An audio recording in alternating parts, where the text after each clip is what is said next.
Listen closely and hear me clearly. If you've been staring at calendars and milestones and wondering whether you're late, whether you wasted years you can't get back, I want you to breathe and hear this. God can make up for lost time, so don't worry. What you've got to understand is that God is not confined to the deadlines you set or the ones the world handed you. He isn't anxious about your pace. He isn't pacing the floor about your past. He redeems time. Have you ever felt that sinking sense that your life missed a train? You look at your friends getting married, getting promoted, getting there, and you're still waiting at the platform, baggage in hand, replaying choices you made at 20, 25, 35. You tell yourself, I blew it, I'm behind, I'll never catch up. Don't ever think that your future is held hostage by your timeline. So the governing principle today is simple. God's timing is sovereign, and His grace is efficient.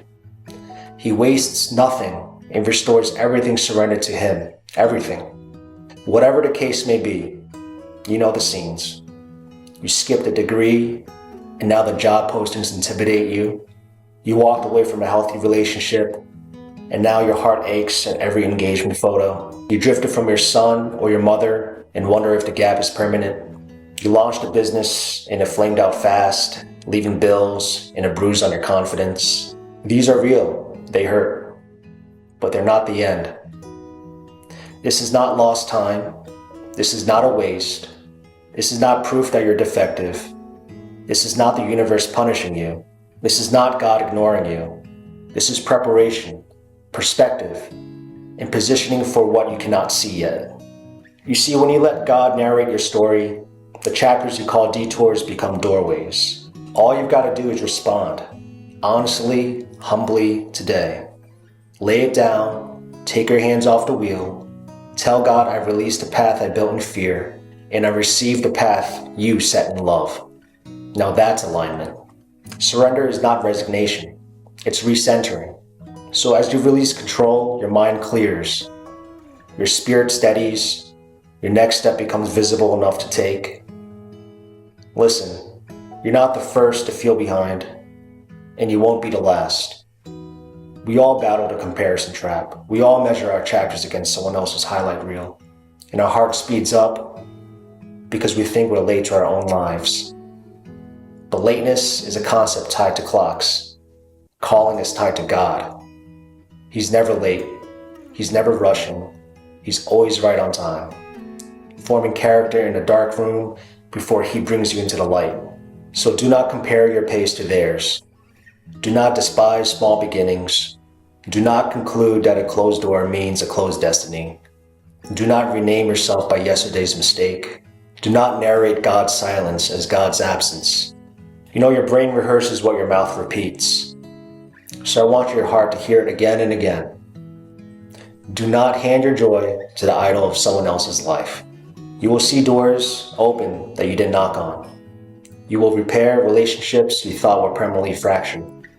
You will develop skills faster than you thought possible.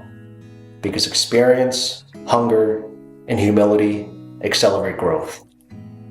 You will sense God's favor not as a lottery, but as a steady wind, subtle, faithful, real.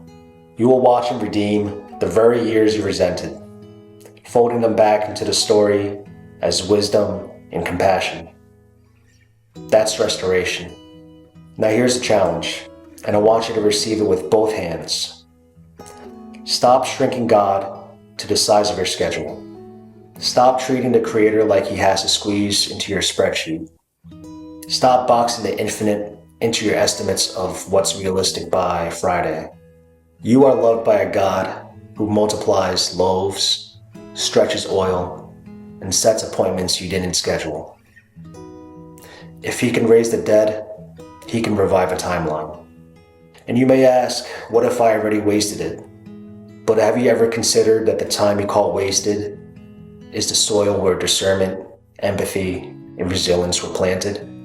The job you didn't get taught you to prepare better. The relationship that ended taught you boundaries and courage.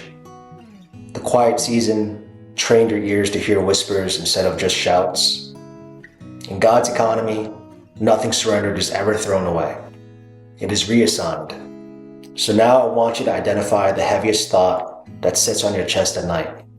Name it, and then pray a short surrender prayer out loud. Then take action that aligns with trust.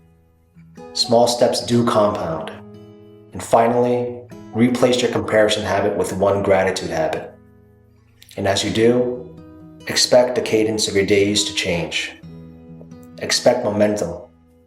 Expect open doors and direction. This is the hope anchored in the character of God that does not float away when a week is quiet. It deepens. It matures. It keeps showing up. And in that showing up, you find yourself exactly where you need to be to receive what you could not have handled last year. Friends, what you've got to understand is this. God is invested in who you are becoming more than the speed at which you collect milestones. He cares about your heart, your integrity, your joy, your freedom.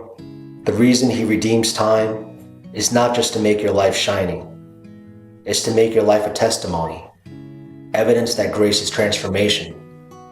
When He restores, He doesn't just give back years. He gives back meaning. So breathe again, shoulders down, chin up. If you're single and you feel late, remember, you're not late. You're learning to love well. If you're rebuilding a career, you're not behind. You're building on rock instead of sand.